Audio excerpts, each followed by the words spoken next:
Sa edad na 88, pumanaw na si Pope Francis, ang kauna-unahang Latin American na naging pinuno ng simbahang Katoliko. Isang leader na hindi kailanman natakot sa pagbabago at naging ilaw sa gitna ng kadiliman ng ating panahon. Sa isang opisyal na pahayag ng Vatican nitong Lunes, kinumpirma ang pagtatapos ng isang makasaysayang pamumuno, isang yugto na puno ng mga pagsubok, hindi pagkakaunawaan, ngunit higit sa lahat, pagmamahal sa kapwa at paninindigan sa pagbabago. Si Pope Francis ay hindi lamang isang leader sa pananampalataya, kundi isang tagapagtanggol ng mga inaapi, isang tagapagsalita ng mga walang boses at isang ama ng katarungan para sa lahat.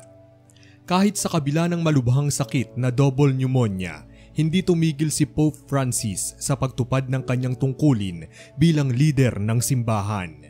Sa mga huling linggo ng kanyang buhay, nagpatuloy siya sa pagtanggap ng mga bisita, pagdalo sa mga misa at pagbibigay ng mensahe ng pag-asa at pagkakaisa sa mundo. Ang kanyang tibay ng loob at pananampalataya sa Diyos ay nagsilbing inspirasyon sa milyon-milyong mananampalataya. Si Cardinal Kevin Farrell sa isang panayam sa Vatican TV ang nag-anunsyo ng kanyang pagpanaw. Anya, bumalik na sa tahanan ng Amang Diyos ang obispo ng Roma, ganap na 7:35 ng umaga. Isang tahimik ngunit makapangyarihang paalam mula sa isang papa na minahal ng mundo. Ang balitang ito ay nagdulot ng matinding lungkot sa buong mundo. Sa loob ng kanyang pamumuno, naging mukha siya ng pagkakaisa, habag at malasakit, mga katangiang tumatak sa puso ng milyon-milyong Katoliko sa buong mundo. Mula sa kanyang mga unang sandali bilang Papa noong 2013 hanggang sa kanyang huling mensahe sa mundo, naging tagapagtaguyod siya ng kapayapaan, dignidad ng tao at pagkakapatiran ng lahat ng lahi at relihiyon. Ngayon, kasabay ng pagluluksa, lumilitaw ang isang mahalagang tanong: sino ang susunod na Santo Papa?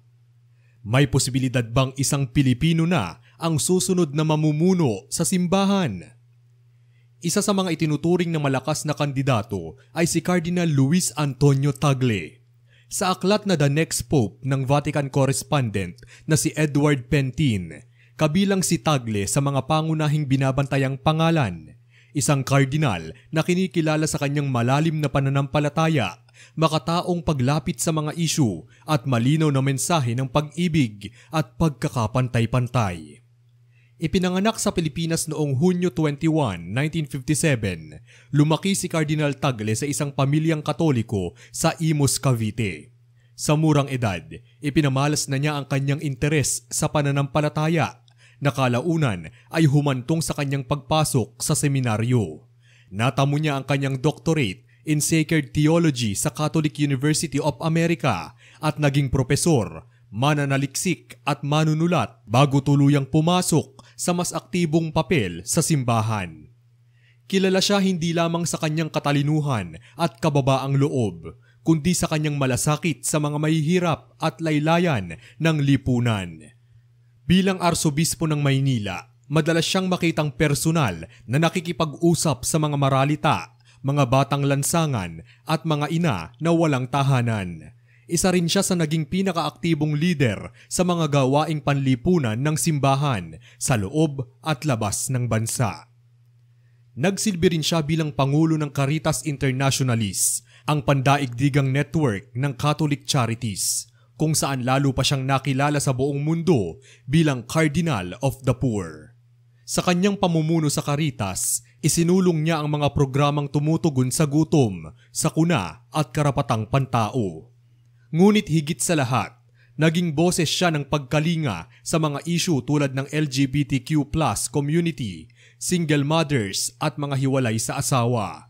Sa isang panayam noong 2015, ipinahayag niya ang kanyang pag-aalala sa matitigas at mapanghuhusgang pananaw ng simbahan sa mga isyung ito at ang epekto nitong pagtulak palayo sa mga taong higit na nangangailangan ng pag-unawa.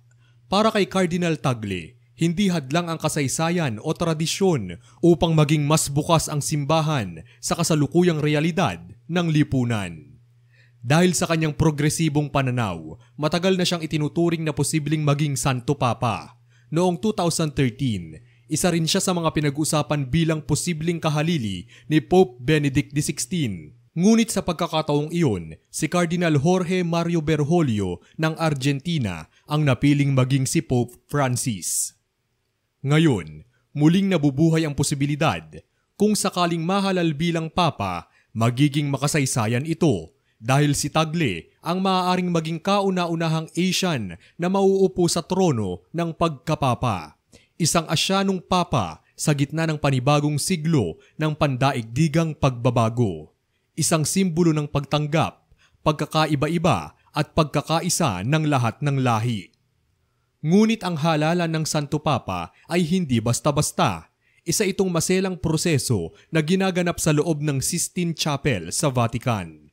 Ang prosesong ito ay tinatawag na Papal Conclave, kung saan ang lahat ng cardinal electors, mga kardinal na wala pang 80 years old, ay magsasama-sama upang bumoto.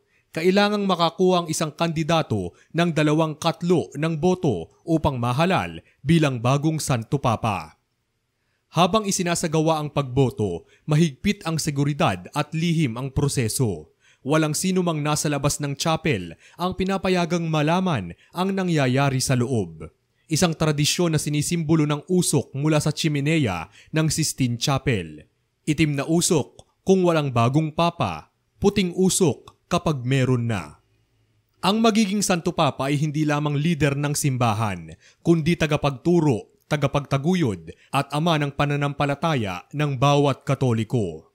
Sa kanyang mga salita at kilos, inaasahang ipapamalas niya ang liwanag ni Kristo sa isang mundong patuloy na nagbabago. Isang mundong nangangailangan ng pag-unawa, pagkalinga at pagmamahalan. Sa panahong ito ng pagluluksa at pagninilay, naghihintay ang buong mundo. Sino ang susunod na mamumuno ng simbahan? At posible bang isang Pilipino ang magdadala ng liwanag ng pananampalataya sa buong daigdig? Ang kasaysayan ay muling isinulat, ngunit ang susunod na kabanata nasa kamay ng Espiritu Santo. Kayo mga katoto, ano ang masasabi nyo sa kwento natin ngayong araw? I-komento ang inyong mga sagot sa ating comment section.